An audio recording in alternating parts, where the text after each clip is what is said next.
जब महिला खाना बना रही थी तभी उसने देखा कि नए खरीदे गए अंडे पंख की तरह हल्के थे। हैरानी में उसने उन्हें दबाकर देखा, लेकिन वे तो बिल्कुल खोखले निकले। यह देखकर वह दंग रह गई। महंगे दामों में खरीदे गए पूरे अंडों के डिब्बे को देखकर उसने कुछ और अंडे जांचे, लेकिन हर अंडा वैसा ही था। हल्का सा दबाव पड़ते ही वे चूर चूर होकर टूट जाते थे। ये नजारा देखकर वह पूरी तरह उलझन में पड़ गई। लेकिन दोपहर में जब वह खिड़की के शीशे साफ कर रही थी तब उसे बिल्कुल पता नहीं चला कि उसके पीछे की दीवार धीरे धीरे उसकी ओर खिसक रही है। जब तक उसे एहसास हुआ तब तक बहुत देर हो चुकी थी। वह लगभग दीवार के बीच दबने ही वाली थी कि अचानक दीवार वापस अपनी जगह पर खिसक गई। शुरुआत में उसे लगा कि शायद ज्यादा थकान की वजह से उसे भ्रम हुआ है, लेकिन जब उसने दोबारा शीशा साफ करना शुरू किया तो उसे वहाँ दबाव के निशान दिखाई दिए। तब उसे समझ आया कि जो हुआ था वह कोई भ्रम नहीं था। अपनी समझ पर शक करते हुए उसे अचानक वह दिन याद आया जब वह पहली बार इस इलाके में रहने आई थी। उस समय सभी लोग स्वागत समारोह में इकट्ठा हुए थे। हर कोई मुस्कुरा रहा था, लेकिन एक काली पड़ोसन कुछ अलग और अजीब लग रही थी। उसने सबके सामने एक रहस्यमयी बात कही थी। लोगों को उसकी बात समझ नहीं आई और उन्होंने सोचा कि शायद उसकी मानसिक स्थिति ठीक नहीं है। आखिरकार यह जगह सबसे खुशहाल समुदाय कहलाती थी। इसे अमीर उद्योगपति फ्रैंक ने अपनी मेहनत और करोड़ों की लागत से बनाया था। यहाँ रहने आने वाले हर परिवार को एक शानदार बंगला और लग्जरी कार दी जाती थी। इतना ही नहीं, हर परिवार के पुरुष सदस्य को सालाना लाखों की तनख्वाह वाली नौकरी भी मिलती थी। लेकिन यहाँ रहने के लिए दो शर्तें थीं। पहली कि यहाँ केवल विवाहित जोड़े या प्रेमी प्रेमिका ही रह सकते थे। दूसरी शर्त थी कि किसी भी महिला को उत्तर दिशा के रेगिस्तान में जाने की सख्त मनाही थी। जो भी इस नियम को तोड़ता उसे उसके परिणाम खुद भुगतने पड़ते। इस समुदाय का दैनिक जीवन बहुत नियमित था। हर सुबह ठीक 8 बजे पुरुष काम पर निकलते थे। उनकी पत्नियां उन्हें विदा करने के लिए घरों से बाहर आती थीं। यह इलाका रेगिस्तान के बीच एक हरे भरे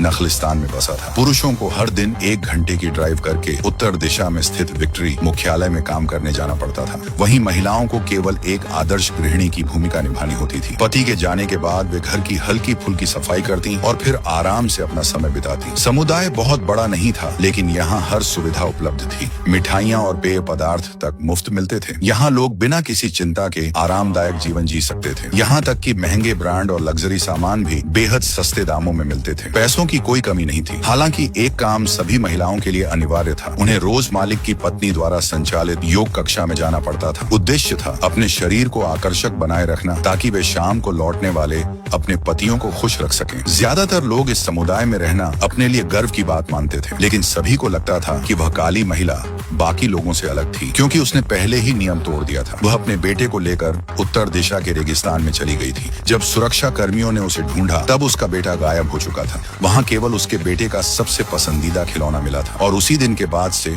वह काली महिला अजीब अजीब बातें करने लगी। वह जिसे भी मिलती कहती कि यह पूरा इलाका एक बहुत बड़ा धोखा है, लेकिन किसी ने भी उसकी बातों पर ध्यान नहीं दिया। लोग उसका मजाक उड़ाते और कहते कि बेटे को खोने के सदमे ने उसका मानसिक संतुलन बिगाड़ दिया है। शुरुआत में ऐना भी यही सोचती थी, लेकिन हाल ही में उसके साथ हुई अजीब घटनाओं को जोड़कर देखने पर उसे लगा कि मामला उतना साधारण नहीं है। सच्चाई जानने के लिए उसने अपने पति से पूछा कि वह रोज कहाँ काम करने जाता है और आखिर करता क्या है। लेकिन निक ने कहा कि उसने टर्म्स एंड कंडीशन समझौते पर सिग्नेचर किए हैं और कंपनी के बारे में एक शब्द भी नहीं बता सकता। इतना कहकर वह जल्दी से काम पर निकल गया। हार न मानते हुए ऐना ने अपनी सहेली से पूछने की कोशिश की, लेकिन सहेली ने तुरंत उसे रोक दिया। उसने कहा कि समुदाय के रहस्यों के बारे में ज्यादा पूछताछ मत करो, नहीं तो सामने वाले पड़ोसी की तरह तुम्हें भी यहाँ से निकाल दिया जाएगा। अपनी सहेली के खुशहाल परिवार को देखकर ऐना ने फिलहाल अपनी जिज्ञासा दबा दी, लेकिन उसी दोपहर कपड़े सुखाते समय उसने काली महिला को अपने बेटे का खिलौना कसकर पकड़े हुए देखा। वह किसी गहरी सोच में डूबी हुई लग रही थी। यह देखकर ऐना की जिज्ञासा फिर जाग उठी। एक दिन समुदाय का नक्शा देखते हुए उसके मन में एक साहसी विचार आया। उस दिन वह योग कक्षा में नहीं गई। इसके बजाय वह चुपके से समुदाय की बस में बैठ गई,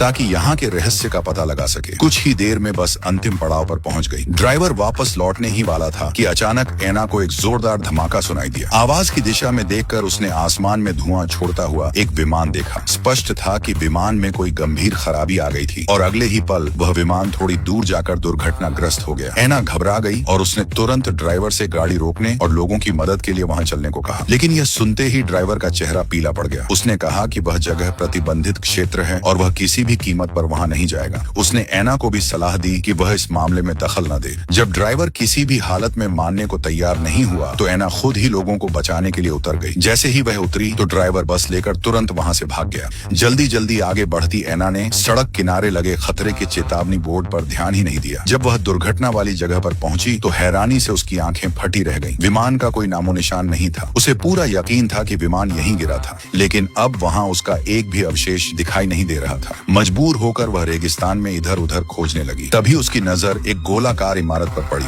वह इस जगह को समुदाय के मॉडल नक्शे में पहले देख चुकी थी। यही वह स्थान था जहां समुदाय के सभी पुरुष काम करने जाते थे। इसलिए उसने सोचा कि शायद वहां कोई मदद मिल जाए। काफी मुश्किल से ऊपर चढ़ने के बाद भी उसे विमान का कोई मलबा नहीं मिला, लेकिन उससे भी ज्यादा अजीब बात उसका इंतजार कर रही थी। जिस आलीशान मुख्यालय की बातें की जाती थी वह वास्तव में सिर्फ एक जर्जर और टूटी फूटी इमारत निकली। वहाँ एक भी इंसान दिखाई नहीं दे रहा था। एना पूरी तरह हैरान रह गई। तभी उसका हाथ इमारत के शीशे से टकराया। अचानक शीशे से एक रहस्यमयी लाल रोशनी निकलने लगी और अगले ही पल उसके दिमाग में अजीब और डरावनी तस्वीरें चमकने लगी। जब एना की आंख खुली तो उसने खुद को अपने बेडरूम में लेटा हुआ पाया। तभी उसे बाहर से कुछ आवाजें सुनाई दी। वह नींदी हालत में बाहर निकली और हैरान रह गई। उसका पति जो कभी घर का काम नहीं करता था आज रसोई में बड़ी मुश्किल से रात का खाना बना रहा था। वह उसकी तरफ ठीक से देख भी नहीं रहा था और ऐसा लग रहा था जैसे कुछ छिपाने की कोशिश कर रहा हो। एना ने तुरंत उसे रोक लिया और पूछा कि वह घर वापस कैसे आया। साथ ही उसने विमान दुर्घटना के बारे में भी सवाल किया, लेकिन उसके पति ने जिद पकड़ ली कि वह सब सिर्फ एक बुरा सपना था। उसने कहा कि जब वह काम से लौटा तब एना अपने बिस्तर पर गहरी नींद में सो रही थी। क्योंकि वह इतनी गहरी नींद में थी इसलिए उसे मजबूरी में खुद खाना बनाना पड़ा। पति की बातें सुनकर एना भी सोच में पड़ गई। उसे लगने लगा कि शायद सचमुच वह सपना ही था। अगली सुबह पति को विदा करने के बाद अचानक काली महिला का फोन आया। उसे पता चल गया था कि एना पिछले दिन प्रतिबंधित क्षेत्र में गई थी। उसने एना से कहा कि वे दोनों मिलकर इस समुदाय से भाग निकले, लेकिन एना ने साफ इनकार कर दिया। हालांकि उसे समुदाय पर शक था, फिर भी उसने अपने पति पर भरोसा करना चुना। यह कहकर उसने फोन काट दिया। उसे लगा कि बात यहीं खत्म हो गई, लेकिन योग कक्षा में उसके साथ फिर एक अजीब घटना घटी। अचानक शीशे में उसे अपनी जगह काली महिला दिखाई देने लगी। वह संभल भी नहीं पाई थी कि शीशे में दिख रही वह महिला जोर जोर से अपना सिर कांच पर मारने लगी। ऐसा लग रहा था जैसे वह किसी कैद से बाहर निकलने की कोशिश कर रही हो। उसकी चीख सुनकर सभी लोग रुक गए। एना ने देखा कि शीशे में दिखाई दे रही महिला का चेहरा खून से लथपथ था, लेकिन जब उसने पीछे मुड़कर बाकी लोगों को देखा तो सभी के चेहरे पर सिर्फ उलझन थी। फिर जब उसने दोबारा शीशे की तरफ देखा तो वहाँ कुछ भी नहीं था। एना को लगा कि यह किसी आने वाले खतरे का संकेत है। वह तुरंत काली महिला के घर की ओर दौड़ पड़ी। काफी भाग दौड़ के बाद जब वह वहाँ पहुंची तो जो नजारा उसने देखा उससे उसके होश उड़ गए। काली महिला छत के किनारे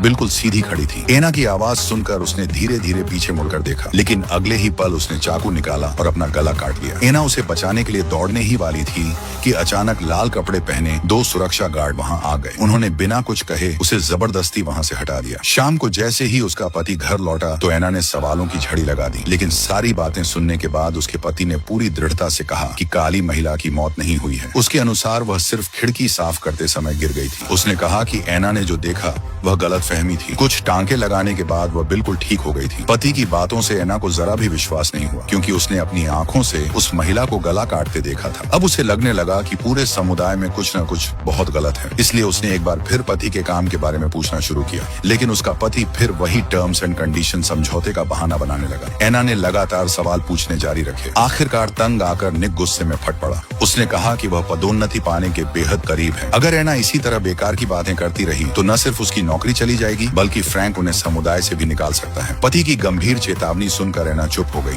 लेकिन उसी रात उसे एक और अजीब सपना आया। उसने सपना देखा कि वह गहरे काले पानी के नीचे डूबी हुई है। वह लगभग दम घुटने से मरने ही वाली थी कि अचानक उसकी आंख खुल गई। अब उसके मन में सवाल उठने लगा कि क्या सचमुच उसे भ्रम होने लगे हैं, जैसा उसका पति कहता है। अगली सुबह पति के काम पर जाने के बाद सच्चाई जानने के लिए एना ने एक प्लास्टिक रैप का टुकड़ा फाड़ा। इस वीडियो का अगला पार्ट चाहिए तो कमेंट में पार्ट 2 टाइप करें।